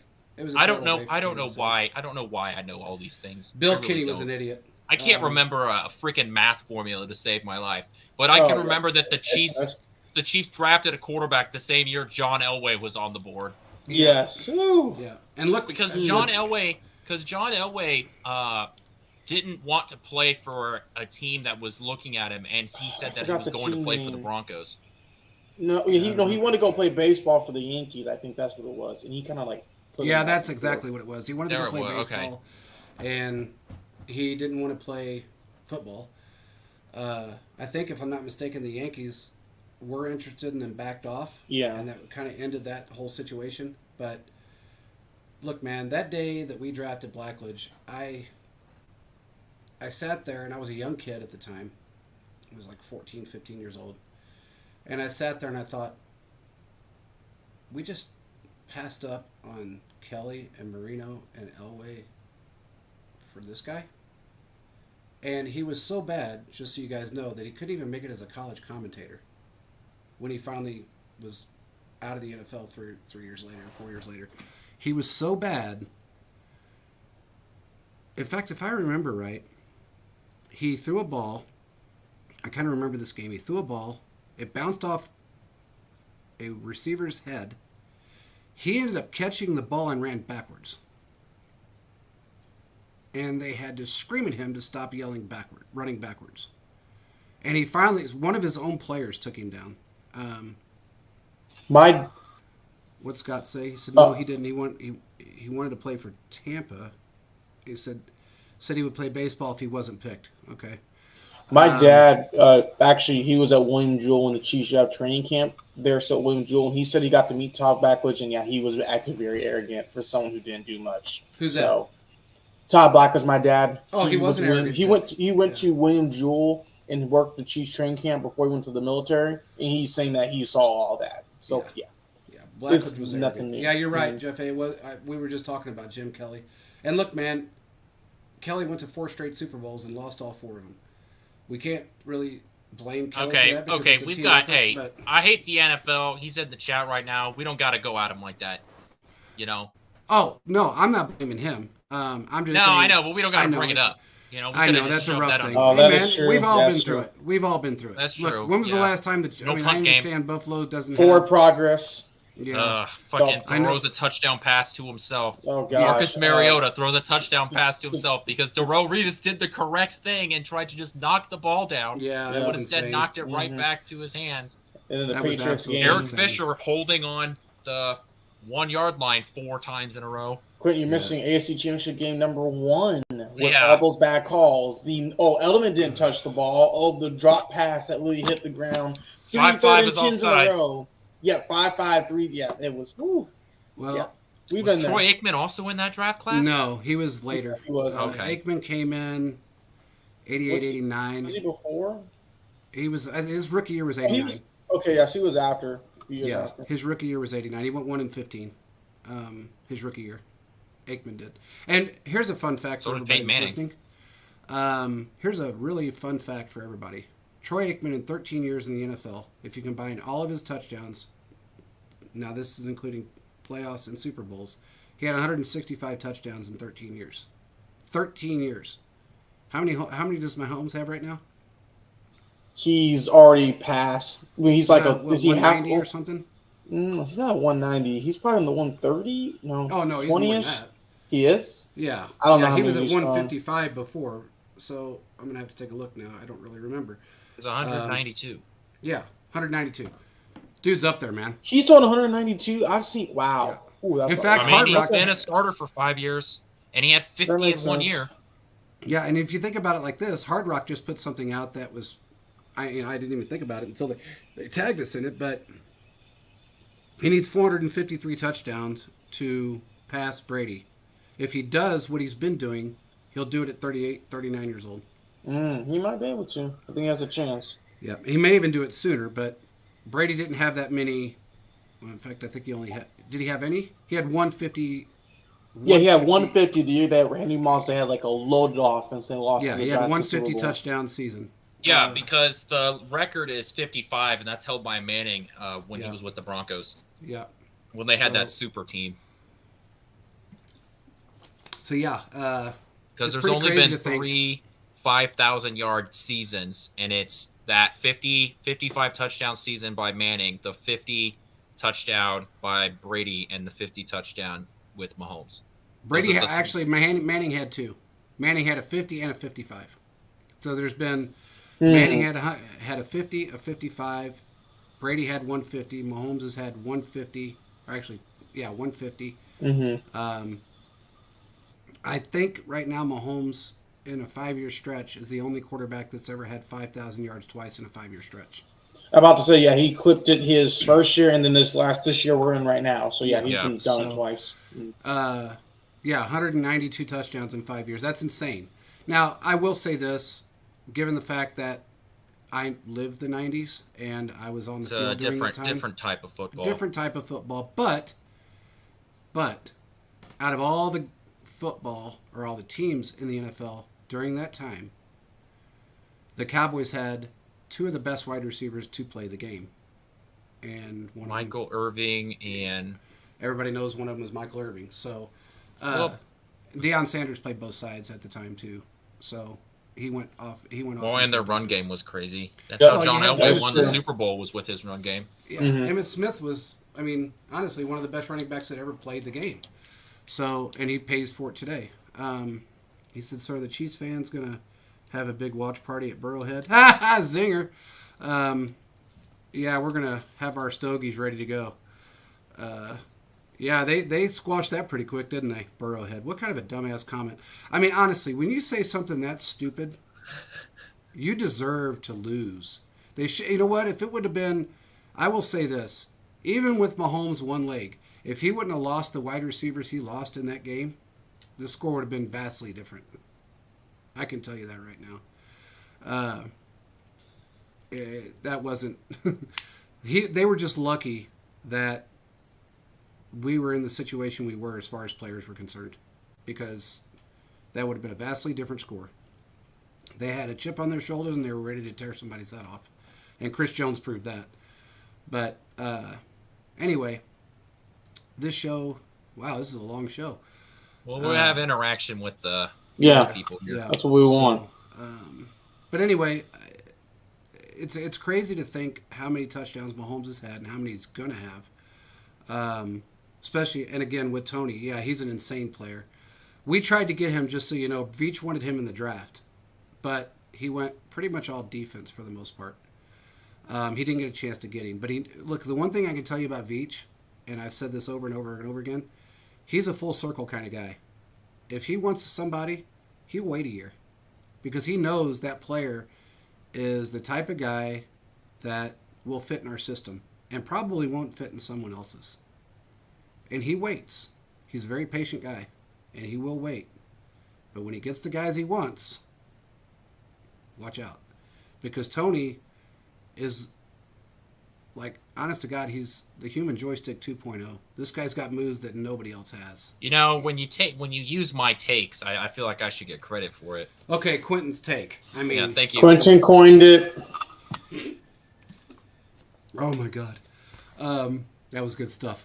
But he really is. He's insane. I mean, I think he's got a huge future ahead of him. I mean, as long as he stays healthy, he's going to be. And that's the big thing. I know it's a different injury, but you know, I'm just worried that he's going to continue to have his injury checks. I do not think you can build an offense around Kadarius Toney. I think that he's going to be a guy where, you know, when you have him, it's great, and your offense is extremely potent when you have him, but you can't depend on him. Sort of like Sammy Watkins in a sense, where, you know, he's really good to have, and he's really effective when he's on the field, but you can't depend on him. So I know we're going to have the talk in the offseason where some people are going to say that he's the number one wide receiver.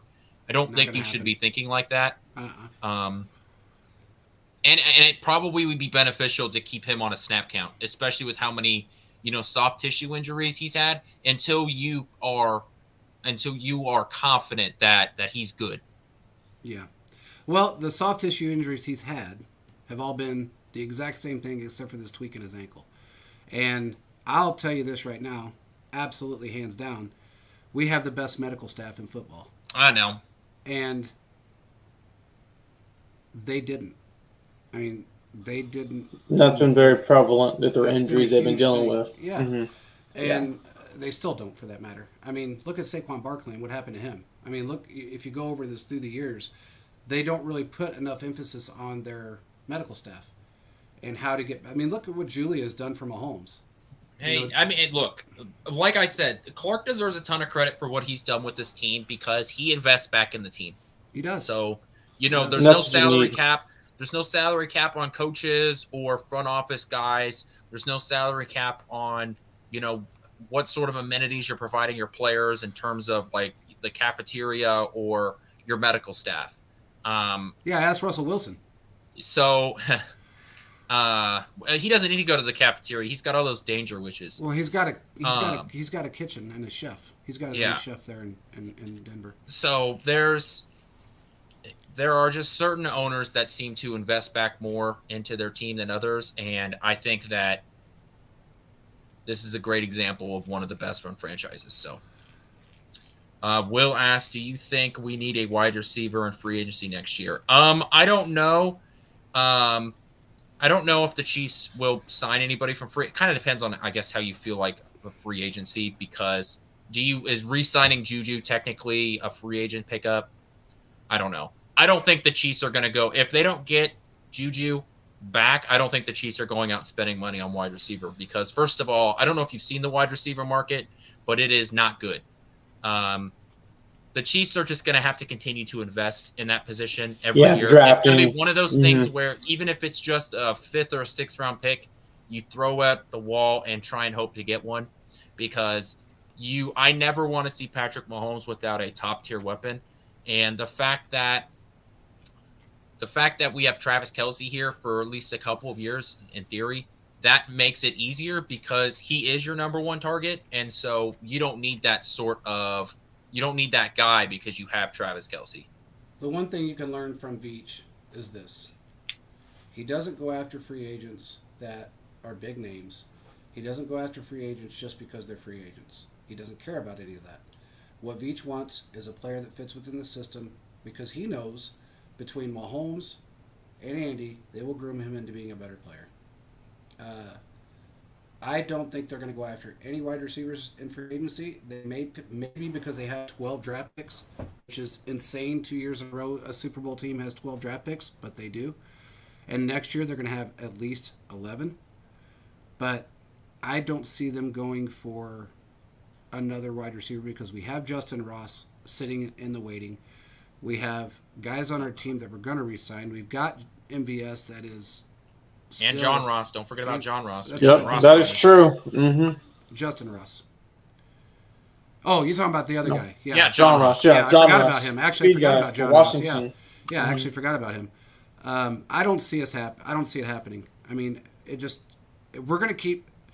The one thing about wide receivers is that you have to lock in a group of those guys for a good amount of time, at least a few of them, because that's the one place you don't want to have a continual turnover.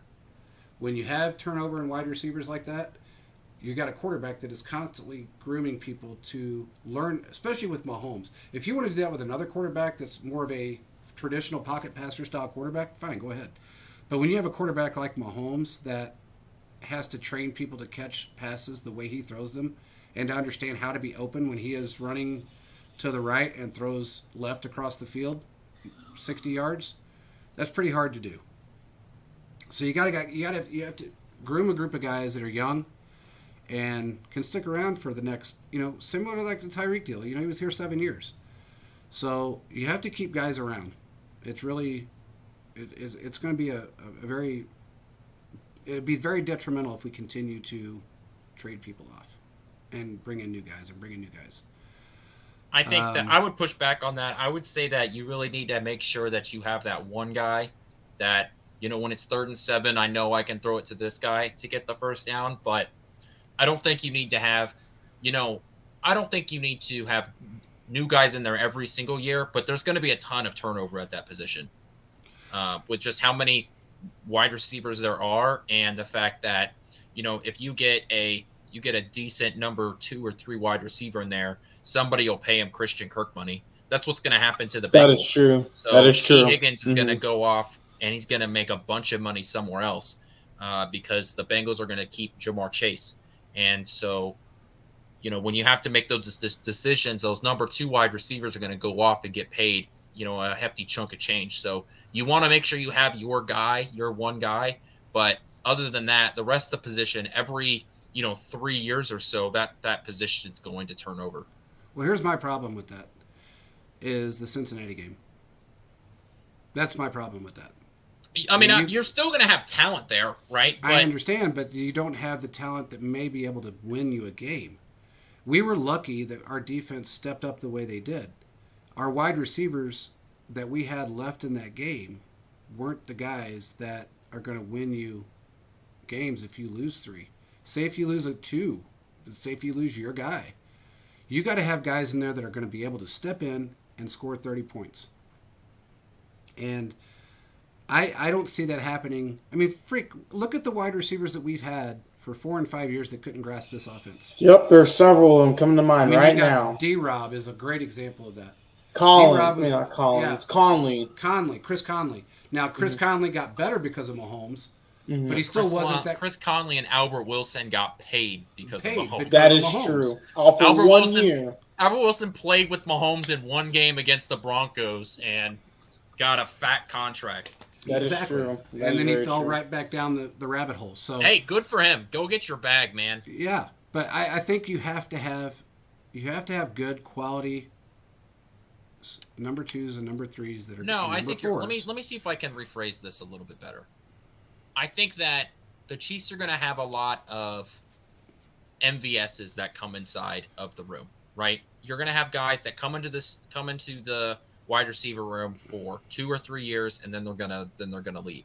And the Chiefs are going to have their fair versions of Sky Moores and McCole Hardmans, guys that get drafted, have a role in this offense, and are more than likely going to move on after their rookie deal is over. And you really just need to have that one wide receiver or tight end, whoever it ends up being, is the guy that's going to be here for a decade. But other than that, it's the NFL, and when you're paying your quarterback $45 million a year, you're going to have turnover at that position. If I'm going to spend draft capital in an area, I want it to be the wide receiver room, but I don't want to spend a bunch of cap space in that area because my quarterback is supposed to elevate my wide receivers. So, yeah, I mean it makes sense. I would understand that a little bit more if, like I said, if it was more of a traditional quarterback. But it's difficult to get a wide receiver to understand Mahomes' tendencies. And you got to have guys that have played with him. I mean, we've got lucky this year. Tony, extremely lucky. Look, Tony picked up the playbook fairly quickly, and he still doesn't have it 100%. They tailored plays for him. But Juju, MVS didn't have the greatest regular season. But he showed up in the playoffs, of course, but he didn't have the greatest regular season. He caught some big passes. There were some that he didn't catch. Some were Mahomes' issues. Some were his issue because he didn't know how to work back to a Mahomes play or a Mahomes pass. So I think it's a give and take on that, because to me, with Mahomes, it's totally different. If you want to bring in throw Kyler Murray in there or throw anybody else in there that doesn't have that crazy mindset that Mahomes has to throw a ball and scramble the way he does, and somebody has to get open, and they know that. Or if he just launches one. Now, Chris Conley caught one in the end zone that shouldn't have been caught in 19 or 18, I'm sorry. And that was simply because he finally got used to it. But it's one of those things that you just have to really, you really have to think about it, and you have to bring in very high football IQ guys if you want to have that happen, and you want the turnover. If it's going to happen every 3 or 4 years, or every 4 years, you better hope and pray that whoever you're bringing in is extremely talented and has a lot of football IQ. You can bring in some veterans, but again, we know that Veach isn't huge on veterans. He likes veterans that can play the game, that have experience, and maybe, like a Juju, that had a great rookie year. His quarterback kind of fell off. Then he kind of fell off. I don't know. We'll have to see how that plays out. But Philip said this allows franchises a nice window opportunity to surround the young QBs with a talented arsenal of weapons on offense and a strong defense. Strong defense, exactly. On the opposite side of the ball. Bengals are done. Yeah, I kind of agree with that. I don't know if they're done, but I think their window is not what Joe Burrow thinks it is. I don't think they have the coaching talent to groom a bunch of wide receivers to come in and do this. I don't know that they could do that. I think Burrow kind of got humbled. I think he might have in his mind that this Super Bowl window is not open as long as he thinks it is now. So who knows? I mean, we'll just have to see how it plays out. But I don't know. I think, when you look at like a Chris Jones and everybody says, oh, it's a great time to trade him. No, it's not. It's never a great time to. If anybody remembers last year, everybody wanted to trade Chris Jones. Everybody wanted to trade Chris Jones. It was time. Really? Who are you going to find to replace him? Exactly what I said this year. Who are you going to find to replace him? It's not going to happen. I don't know if he'll leave simply because him and Burrow are so close. He said Jamar Chase may end up leaving the Bengals. I don't think that'll happen. I think they will. Look, that's his bread You're and butter. talking about a couple of college buddies, you know, and they are, you know, you're talking about one of the best wide receiver quarterback combos in the league. So both of them will get paid. It'll just be what you can do around it. I agree. See that happening. Philip said exactly what I meant. The Super Bowl window is done. Yeah, it may be. I think it is. I think you're right. It may be done right now. He says if a team comes to you and we give you 2 first-round picks and a second for second 2023 draft, would you do it? I definitely wouldn't. What? For Chris Jones? Oh, hell no. I wouldn't trade Chris Jones right now at all. Not at all. I don't want to see this defense without him, and I've been saying that. Yeah, I feel like I've been saying him. that for 2 months now. Yeah. He's a prominent piece. You do not move on from him. No, not at all. Well, anyway, guys, we got to wrap this one up, but we do shows. We're going to start doing shows every week, Tuesdays, Thursdays, and whenever we have breaking news. But the live shows will be going on at a specific time every week, so you'll know when to tune in. Again, This is great, guys. Thanks for joining, and I love all the conversations in the chat. Yeah, we appreciate it, guys. Awesome. Thank you. Yeah, and tell your friends. You know, like and subscribe. That's all I ask. Just like and subscribe. But we got some changes coming to the show next week, and it'll be pretty cool to have all this stuff coming on. With that being said, we appreciate you guys for joining. We will talk to you guys again. Well, actually, probably talk to you again on Sunday, if not Sunday, Tuesday for sure. Peace out, everybody, and we will talk to you soon. See you next time, guys.